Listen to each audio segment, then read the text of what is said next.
അസ്സലാമു അലൈക്കും വറഹ്മത്തുള്ളാഹി. അൽഹംദുലില്ലാഹ് വസ്സലാത്തു വസ്സലാമു അലാ അഷ്റഫിൽ മുർസലീൻ വഅലാ ആലിഹി വസഹ്ബിഹി അജ്മഈൻ അമ്മാ ബഅദ്. ബഹുമാനപ്പെട്ടവരെ, MIC ദാറുൽ ഇർഷാദ് അക്കാദമി പൂർവ്വ വിദ്യാർത്ഥി സംഘടന ഹുദവി കൂട്ടായ്മ ഇമാദ് അവർ നേതൃത്വത്തിൽ നടത്തുന്ന ഇംഗ്ലീഷ് കമ്മ്യൂണിക്കേറ്റീവ് ബേസിക് കോഴ്സ് നമ്മൾ ആരംഭിക്കുകയാണ്. നമ്മെ സംബന്ധിച്ചിടത്തോളം പുതിയ കാലഘട്ടത്തിൽ ഇംഗ്ലീഷിൻ്റെ അനിവാര്യതയും അതിൻ്റെ പ്രാധാന്യതയും ഒക്കെ നമുക്കറിയാവുന്നതാണ്. ഇംഗ്ലീഷ് എന്ന് പറയുന്നത് അടുത്തൊരു ജനറേഷനിലേക്കുള്ളൊരു പാസ്പോർട്ടാണ്. കൃത്യമായി അതിൻ്റെ കമ്മ്യൂണിക്കേഷൻ ബേസിക്കായിട്ട് നമുക്ക് പഠിക്കാനുള്ള ഒരു വാതിൽ തുറക്കുക മാത്രമാണ് ഈ സെഷൻ കൊണ്ട് ഞങ്ങൾ ഉദ്ദേശിക്കുന്നത്. നമ്മൾ ഏത് വ്യത്യസ്ത ജോലികൾ ചെയ്യുന്നവരാണെങ്കിലും ഇംഗ്ലീഷ് ഒഴിച്ചുകൂടാൻ പറ്റാത്തൊരു സാഹചര്യത്തിലാണ് നമ്മളുള്ളത്. പ്രത്യേകിച്ച് വ്യത്യസ്തമായിട്ടുള്ള ഓരോ ജോലികളാവട്ടെ, വളരെ പ്രധാനപ്പെട്ട് ടീച്ചിങ് ഫീൽഡിൽ വർക്ക് ചെയ്യുന്നവരെ സംബന്ധിച്ചിടത്തോളം ഇംഗ്ലീഷ് ഈസ് എ മാൻഡേറ്ററി, അത്രമേൽ പ്രധാനമാണ്. അതുകൊണ്ട് ബേസിക്കലായിട്ട് അതിൻ്റെ ഏറ്റവും പ്രധാനപ്പെട്ട ബേസ് മുതൽ സ്റ്റാർട്ട് ചെയ്യണമെന്നാണ് നമ്മൾ ഉദ്ദേശിക്കുന്നത്. സോ ഇംഗ്ലീഷിനെ സംബന്ധിച്ചിടത്തോളം, അല്ലെങ്കിൽ ഒരു പുതിയ ഭാഷയെ സംബന്ധിച്ചിടത്തോളം, ഒരു ഫോറിൻ ലാംഗ്വേജ് പഠിക്കുമ്പം നമ്മൾ അനിവാര്യമായ ചില ഘടകങ്ങളുണ്ട്. നമ്മൾ ഏത് ഭാഷയും ആരും പഠിക്കുന്നത് കേട്ടുകൊണ്ടാണ്, ലിസണിങ്ങിലൂടെയാണ് നമ്മൾ പഠിക്കുന്നത്. ഏതൊരു കുഞ്ഞു പൈതലും, ഒരു കുഞ്ഞു ചെറിയ കുട്ടി പോലും ആദ്യം സംസാരിച്ച് തുടങ്ങുന്ന അക്ഷരം മാ എന്നാണെന്ന് പറയാറുണ്ട്. അത് ഉമ്മയെ വിളിക്കുന്ന മായിലാവാം, അത് വ്യത്യസ്ത ഭാഷയിലൊക്കെ മാ എന്ന് സ്റ്റാർട്ട് ചെയ്യുന്നതെന്ന് സൈക്കോളജിക്കലി നമ്മൾ പറയാറുണ്ട്. അത് എല്ലാ ഭാഷയിലും അങ്ങനത്തെയാണ്. ഉമ്മുൻ അവിടെ മാണ്ട്, മദർ മാണ്ട്, അമ്മ ഉമ്മ അവിടെ മാണ്ട്, മാം അവിടെ ഉമ്മയുണ്ട്. എല്ലാത്തിലും ഒരു മാ, ആദ്യം അക്ഷരം വളരെ സിമ്പിളായിട്ട് ഉച്ചരിക്കാൻ പറ്റുന്ന ലെറ്റർ എന്ന് പറയുന്നത് മാ എന്നാണ്. മാ, ബ, വ, ഫ ആർ ഫ്രം ദ ലിപ്സ്. നമ്മൾ പല്ലുകളോ ടെങ്, അതുപോലെ തന്നെ നാവോ പല്ലോ, ടീത്ത് ആൻഡ് ടെങ്, ഇതിൻ്റെ ഒന്നും ഉപയോഗമില്ലാതെ വെറും ലിപ്സ് കൊണ്ട് രണ്ട് ചുണ്ടുകൾ ഉപയോഗിച്ച് ഉച്ചരിക്കാൻ പറ്റുന്ന അക്ഷരങ്ങളാണ് മാ, ബ, വ, ഫ. ബൈലേബിയൽ എന്ന് പറയാറുണ്ട്. അതുകൊണ്ട് കേട്ടുകൊണ്ടാണ് നമ്മൾ പഠിക്കുന്നത്. ഭാഷയുടെ ബേസ് എന്ന് പറയുന്നത് അതാണ്. നമ്മൾ പറയാറുണ്ട് LSRW, listening, speaking, reading and writing. So let's start with listening the practices. എനിക്ക് നിങ്ങളോട് ആദ്യമായി പറയാനുള്ളത്, നിങ്ങൾ ഇംഗ്ലീഷ് ഭാഷയെ അപ്രോച്ച് ചെയ്യുകയാണെങ്കിൽ നന്നായിട്ട് ഭാഷ കേൾക്കാൻ ശ്രദ്ധിക്കുക എന്നുള്ളതാണ്. നമ്മളൊക്കെ സ്കൂളിൽ നിന്ന് പഠിച്ചൊരു സിസ്റ്റം എന്ന് പറയുന്നത് ആദ്യം അതിൻ്റെ റിവേഴ്സാണ്. ഒന്നുകിൽ എഴുതാൻ പഠിക്കും, പിന്നെ അത് വായിക്കാനും പഠിക്കും. എന്നാൽ സംസാരിക്കാനും അത് കേൾക്കാനും നമ്മൾ പഠിക്കുന്നില്ല എന്നുള്ളതാണ് നമ്മുടെ ഒരു വൈരുദ്ധ്യാത്മകത. അവിടെയാണ് നമുക്ക് പലപ്പോഴും ഇംഗ്ലീഷ് ഒരു പേടിയാവുന്നതും ഇംഗ്ലീഷ് ഒരു പ്രയാസമുള്ള ഭാഷയാവുന്നതും. ആ ഒരു പ്രയാസം, ആ ഒരു അപ്രോച്ചിൻ്റെ ഒരു പ്രശ്നമാണ്. എന്നാൽ ഇന്നത്തെ പുതിയ വിദ്യാഭ്യാസ രീതിയിലൊക്കെ നമ്മൾ ലിസണിങ്, സ്റ്റാർട്ട് വിത്ത് ലിസണിങ്, നമ്മൾ അവരെ സൗണ്ട്സ് വെച്ച് പഠിപ്പിക്കുകയും അത് കേൾക്കാൻ പഠിപ്പിക്കുകയും ചെയ്യുക എന്നുള്ളതാണ് അതിൻ്റെ ആദ്യ പടി. So listening, start with listening, then start with speaking. There is no other way. നമ്മൾ സംസാരിക്കാൻ പഠിക്കാൻ അതിൻ്റെ ഏറ്റവും പ്രൈമറി എന്ന് പറയുന്നത് കേൾക്കലും സംസാരിക്കലുമാണ്. ഒന്ന് ഇൻപുട്ടാണ്, ഒന്ന് മറ്റൊന്ന് ഔട്ട്പുട്ടാണ്. നമ്മൾ കേൾക്കുക എന്നുള്ളത് ഇൻപുട്ടാണ്, മറ്റൊന്ന് ഔട്ട്പുട്ടാണ്. അതുകൊണ്ട് ഭാഷയെ സംബന്ധിച്ചിടത്തോളം, പ്രത്യേകിച്ച് ഇംഗ്ലീഷ് ഭാഷയെ സംബന്ധിച്ചിടത്തോളം മറ്റു ഭാഷയിൽ നിന്ന് ഒരുപാട് വ്യത്യസ്തതകളുണ്ട്. അതും കൂടി ഞാൻ ബേസിക്കലായിട്ട് ഞാൻ ശ്രദ്ധയിൽപ്പെടുത്തുകയാണ്. ഇംഗ്ലീഷിൽ 20 അക്ഷരങ്ങളാണെങ്കിലും എന്നാൽ അതിൻ്റെ സൗണ്ട്സുകളിലേക്ക് നോക്കുമ്പോൾ 44 സൗണ്ടുകളുണ്ട് ഇംഗ്ലീഷിൽ. 5 വവ്വൽസാണ് ഇംഗ്ലീഷിൽ വരുന്നത്. ഈ 5നെ 20 അതിൻ്റെ മൾട്ടിപ്ലൈ ചെയ്തിട്ടുള്ള സൗണ്ടുകളുണ്ട്. ഐ, എ, ഉവ, ഇയ, ഇതൊക്കെ വവ്വൽസിൽ വരുന്നതാണ്. ഓ, ഇ, വ്യത്യസ്തമായിട്ടുള്ള സൗണ്ടുകൾ. നമ്മൾ സൗണ്ട്സുകൾ പരിചയപ്പെടുത്തി കുട്ടികളെ പഠിപ്പിക്കുകയും അത് മുഖേന നമ്മളും ആ രൂപത്തിലേക്ക് മാറുകയും ചെയ്യുക എന്നുള്ളതാണ്. ഇംഗ്ലീഷിൻ്റെ ഒരു പ്രത്യേകത ഏതാണ്? നമ്മൾ മലയാളത്തെ സംബന്ധിച്ചിടത്തോളം പ എന്ന് എവിടെ എഴുതിയാലും മലയാളത്തിൽ പ എന്നേ ഉച്ചരിക്കുകയുള്ളൂ. എന്നാൽ ഇംഗ്ലീഷിൽ ചില അക്ഷരങ്ങൾ എഴുതിയതുപോലെ വായിക്കൂല. അത് ഒരിക്കലും ചില ഒരേപോലുള്ള സ്പെല്ലിങ്ങൾ വ്യത്യസ്തമായിട്ട് നമ്മൾ ഉച്ചരിക്കും. അതുപോലെ തന്നെ ചിലത് വ്യത്യസ്തമായ സ്പെല്ലിങ്ങൾ ഒരേ പ്രൊനൗൺസിയേഷൻ വരും. അങ്ങനെയുള്ള വ്യത്യസ്തമായ പ്രത്യേകതകളുണ്ട്. ഒരു ഉദാഹരണം പറഞ്ഞാൽ കെമിസ്ട്രി, അതിൻ്റെ സ്പെല്ലിംഗ് CHEMISTRY, കെമിസ്ട്രി. എന്നാൽ മെഷീൻ MECHINE, ഇതിൽ CH ഷ് എന്നാണ്, ഇപ്പുറത്ത് CH സ്റ്റാൻഡ്സ് ഫോർ ക് എന്നതാണ്. അതുപോലെ തന്നെ അങ്ങനെയുള്ള ചില ഉദാഹരണങ്ങൾ എടുക്കുമ്പോൾ മെഷീൻ, കെമിസ്ട്രി, ചേർച്ച്, മറ്റൊരു ഉദാഹരണം ചേർച്ച്, CHURCH, അവിടെ CH സ്റ്റാൻഡ്സ് ഫോർ ച് എന്ന സൗണ്ടിനാണ്. അതും വ്യത്യസ്തമായിട്ടുള്ള ഒരു എഴുതിയതുപോലെ ഒരിക്കലും വായിക്കില്ല എന്നുള്ളതാണ്. നമ്മൾ കേട്ട് തന്നെ പഠിക്കണം ഇംഗ്ലീഷിനെ സംബന്ധിച്ചിടത്തോളം. അതിന് ഏറ്റവും ബെസ്റ്റായിട്ട് ഫോളോ ചെയ്യാൻ പറ്റാവുന്ന ബ്രിട്ടീഷ് ഇംഗ്ലീഷ്, നമ്മൾ BBC ഇംഗ്ലീഷൊക്കെ ഫോളോ ചെയ്യുക, അതിൻ്റെ നല്ല സൗണ്ട്സുകൾ, അതിൻ്റെ കൃത്യമായിട്ടുള്ള പ്രൊനൗൺസിയേഷൻ നമ്മൾ ശ്രവിക്കുക എന്നുള്ളതാണ് basically I want to tell you, നിങ്ങളോട് എനിക്ക് പറയാനുള്ളതാണ്. അപ്പോൾ ഇംഗ്ലീഷ് എന്നുള്ളത് വലിയ പ്രയാസമുള്ളൊരു ഭാഷയൊന്നുമല്ല. മറ്റു ഭാഷകളെ സംബന്ധിച്ചിടത്തോളം നമ്മൾ കമ്പയർ ചെയ്ത് പഠിക്കുമ്പോൾ ഇംഗ്ലീഷ് വളരെ സിമ്പിളായിട്ടുള്ള ഭാഷയാണ്. ഏറ്റവും സിമ്പിളായിട്ടുള്ള സ്ട്രക്ചറുകളുള്ള, അതിൻ്റെ ഗ്രാമാറ്റിക്കൽ പാർട്സുകളുള്ള ഭാഷയാണ് ഇംഗ്ലീഷ് എന്ന് പറയുന്നത്. നമ്മളിപ്പം അറബിയൊക്കെ എടുക്കുമ്പോൾ ചില വാക്കുകൾ എടുക്കുമ്പോൾ ഇപ്പം നമ്മൾ പറയാണ്, ഉദാഹരണത്തിന് ലൈബ എന്ന് പറഞ്ഞാൽ കളിച്ചു എന്നതാണ്. ഈ ലൈബ എന്നതിന് ലൈബ അതിൻ്റെ മാലിയുണ്ട്, മുലാരിയുണ്ട്, അംബ്രുണ്ട്, അതിൻ്റെ വ്യത്യസ്തമായിട്ടുള്ള ഡെറിവേറ്റീവ്സുകളുണ്ട്, സിയകളുണ്ട്. അതിന് 100 more, 1000s more ഡെറിവേറ്റീവ്സുകളുണ്ട്. Laiba, Laibu, ലൈബത്ത്, ലൈബത്ത, ലൈബിന, ലൈബത്ത്, ലൈബത്തും അതിൻ്റെ ഫായിൽ വസന് സർഫാക്കും. ലൈബ യൽഅബു ലഅബൻ വഹുവ ലായിബൻ, അത് മാലി, മുലാരി, അംബ്ര സർഫാക്കും. ഇനി മുലാരി മാത്രം യൽഅബു, യൽഅബാനി, യൽഅബൂൻ, അങ്ങനെ അതിൻ്റെ മൽഅബ്, അതിൻ്റെ ഒരുപാട് ഡെറിവേറ്റീവ്സുകളുണ്ട്.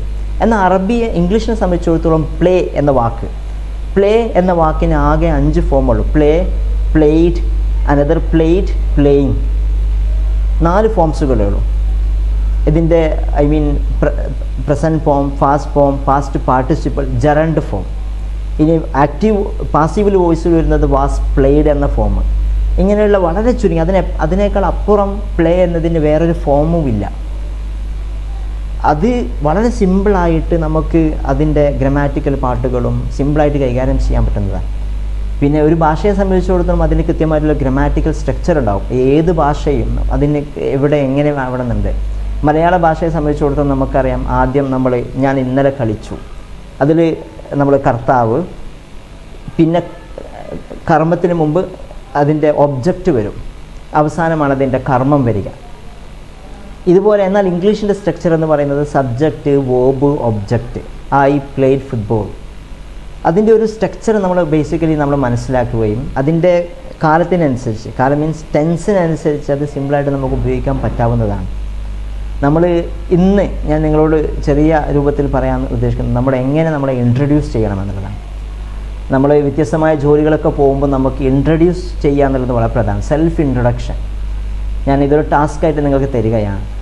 സോ ഒരു എങ്ങനെ ഇൻട്രൊഡക്ഷൻ ചെയ്യാം എന്നുള്ളത് നമ്മൾ ഇൻട്രൊഡ്യൂസ് ചെയ്യുമ്പം 7 കാര്യങ്ങൾ ശ്രദ്ധിക്കണം. നമ്മുടെ നെയിം, ഏജ് ഉണ്ടാവാം, otherwise you can skip it, your place, your family, your education, career, then your hobby, then your ambition.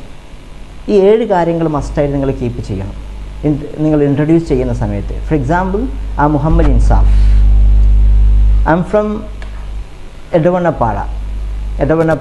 So you can tell Edavanapada is not a familiar place.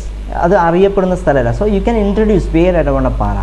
It's 2 kilometers away in Malappuram district, and it is actually the town, and my hometown is Chikod.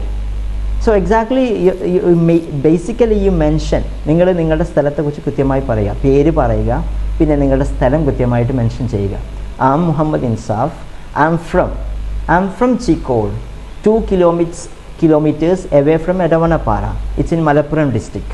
So with a clarity, and then you go with your family details. I belong to a family of 7 members. So accordingly you mention about there are 7 members in my family. Either you can tell that, or I belong to a family of 7 members. I have my father, mother, 2 brothers, 1 sister, 1 grandma, and me. So basically who all are the family members you have, you can just mention accordingly. So and then you go with നിങ്ങൾ ഫാമിലിയിലുള്ളവരെ എല്ലാവരെയും കുറിച്ച് പറയുക. ഉപ്പ, ഉമ്മ, നിങ്ങളുടെ എത്ര brothers ഉണ്ട്. നിങ്ങൾ ശ്രദ്ധിക്കേണ്ടത് 2 ബ്രദേഴ്സ് എന്ന് പറയാം. 1 ബ്രദർ, 2 ബ്രദേഴ്സ്. ഇംഗ്ലീഷ് എന്നുള്ളത് 2 ആകുമ്പോൾ അത് പ്ലൂറൽ ആവും. നമ്മൾ അറബിയൊക്കെ എടുക്കുമ്പം അതിന് മുഫ്രദ്, തസ്നിയ, ജമ്മ്, രണ്ടിൽ കൂടുതലാണ് അതിൻ്റെ പ്ലൂരൽ വരിക. എന്നാൽ ഇംഗ്ലീഷിനെ സംബന്ധിച്ചിടത്തോളം ഒന്നിൽ കൂടുതൽ അത് പ്ലൂരലാണ്. 2 friends, 1 friend, 2 friends. I have 2 brothers. Then I have a sister, I have my grandma, so and me finally. So you talk about them. My father, his name is Alavikutti. He is a government employee working in BSNL. And my mother, her name is Subaida. She is a homemaker. And you talk about them. നിങ്ങൾ അവരെ കുറിച്ച് കൂടി പറയാം. അവരെന്താണ് profession, നിങ്ങൾ ഇൻ്റർവ്യൂവിൽ പറയേണ്ടത് ശ്രദ്ധിക്കുന്ന സാധനമാണ്. നമ്മൾ ഏറ്റവും ഷോർട്ടായിട്ട് പറയുമ്പോൾ just elaborate. It will be an attraction for the people who are the interviewer. So you go talk about each one of your family member. Then I have 2 brothers. Both are younger to me. One Zainul Abid, he is a government employee working in a panchayat LDC, and next one is Suhail. He is studying in Jamia Sharia Madavur for a degree course. And then my sister, she is elder to me. She's got married and she has 2 kids. Accordingly you talk about them too. Then my grandma, her name is Maria, and she is bedridden, and me, and then you just talk about almost all the details with regard to your family. I think you understood what I was just telling you. നിങ്ങൾ മനസ്സിലായി തോന്നുന്നു. ആദ്യം നിങ്ങളുടെ പേര്, നിങ്ങളുടെ place കൃത്യമായി mention ചെയ്യുക, പിന്നെ നിങ്ങളുടെ family details. Then about regarding your education, your schooling. So I did my schooling in my own hometown till grade 10. From 1 to grade 10 I did my schooling in my own hometown. So 1 മുതൽ 10 വരെ എൻ്റെ നാട്ടിൽ ഞാൻ പഠിച്ചു. I did my schooling from grade 1 to 10 in my own hometown. Then I joined for WAFI course. So I was there in Jamia Madavur for a WAFI course, and I was there with WAFI for 7 years. Then it was transformed into an Ash'ari. I was there for 1 more year in the same course. Then I completed and I graduated my Ash'ari course in Islamic degree along with my degree and PG with B.Ed. So you can talk about your academic qualifications with regard to everything.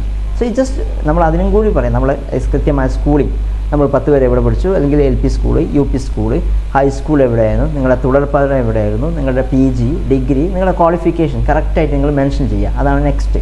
അതിനുശേഷം regarding your career, നിങ്ങളുടെ work experience. I started my career working as an assistant headmaster in Wadi Huda state board syllabus. Then I went abroad. I was in Saudi Arabia for 4 years in an international school as a head of English department, and later I was there as a principal in Straight Path, vice principal in Straight Path International School. Then I was in Azizia English Medium as a principal for 2 years. Then I was in Al Hidayah English Medium School in Kondoti for 1 year.